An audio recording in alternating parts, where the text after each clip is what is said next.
Hello, Just Too Good here. It's raining like crazy out there, but today I want to take a look at that Lego Spider-Man constraction figure. Can we even call this constraction? It has 258 pieces and releases September 1st, 2022 for $25 in the United States. Let's take a look at this buildable figure. I find this idea so interesting. Earlier this year, they had a buildable Iron Man in this similar style. But to go with Spider-Man, who isn't in a robotic suit, and to give a blocky looking figure is a bold move. I mean, back in the day when they did the Lego Marvel Ultra builds, when the theme first started, we didn't even get Spider-Man back then, and the ones that weren't in a robotic suit like Iron Man looked very, very off. The end result here isn't terrible, but isn't great. First off, I like the amount of printed pieces here. Unfortunately, that's a rarity. In some cases, 18 plus sets even use a bunch of stickers, which is annoying. But you get some great Spider-Man printed pieces with these sloped pieces down here. Also in the middle section, you got like an Exonite shield, part of the logo on an Exonite shield, and the other part on one of those car hood pieces. And of course, the head at the very top. And while I like that the head is printed, I don't like the design of the head. It's not absolutely terrible, but the use of the Iron Man head base piece at the front really shows, where the shaping looks like a mask or a helmet. And when I say mask, I mean like a solid plastic mask, not that, of course, material that the Spider-Man outfit uses. Lego also builds up with some bricks at the back here to kind of give it more of a full shaping for a skull, but it just does not work altogether. It looks especially awkward from the back with that gray showing through. And from the front, again, it looks like a Spider-Man robot. I'm not really sure the solution to this. Maybe he should have just had a specialized headpiece that looks more like a round Spider-Man head. And I think there's just a bit too much of a gap in this area here. It looks really weird, like a spider bot.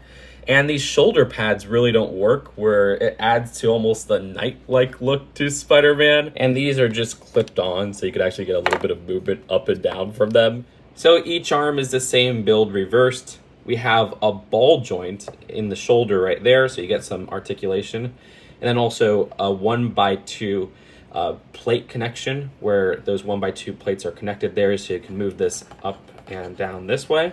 For the hand, there's a mini ball joint, which has some more articulation. Each of these fingers you can move up and down with how they're clipped on. And then there's this web sling right here, which is just attached to that 1x1 clip. And of course uses those typical web pieces that appear in even minifigure sets.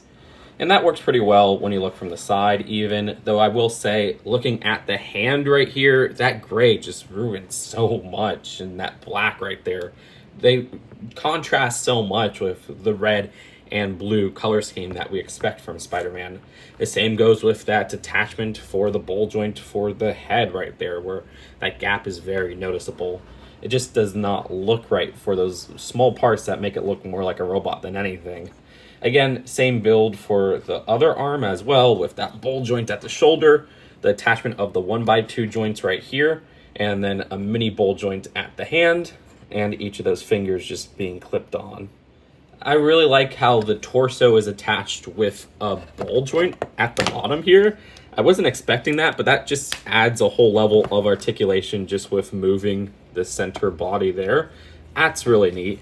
Regardless, moving towards the bottom half of this figure, we have socket joints at the top right here.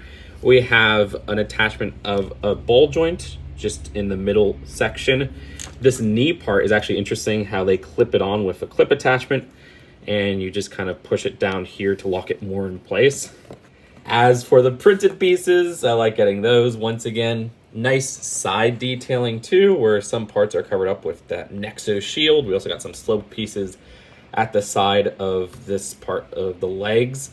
And then at the very bottom feet design, I was kind of interested on how these were brick built in an interesting kind of a untraditional way for the feet of a constraction figure like this.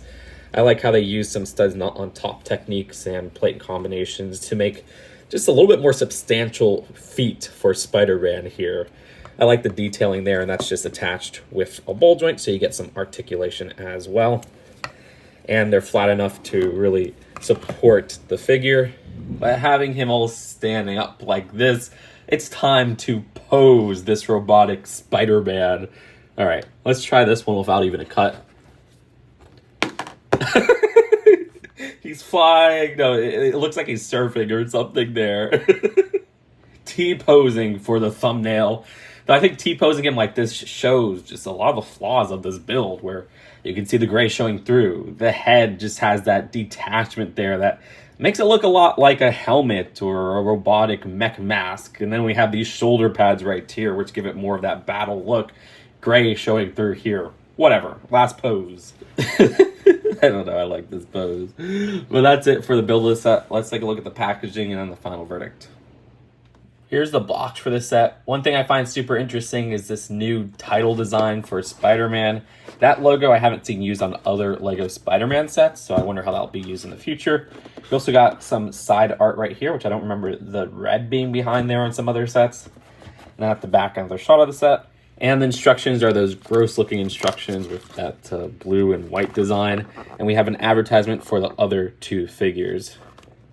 So overall, I think this is definitely a figure for play because he really doesn't make a great display piece. This constraction Spider-Man is something that I always wanted to see done, and the execution is kind of what I would expect. It just doesn't look right. Taking this character that is very human-like in his design and doesn't have much of a mech armor to the design, if at all, if you want to consider some of the tech inside the suit or whatever, it makes for somebody who should look a lot more smoother and less robotic than this figure does.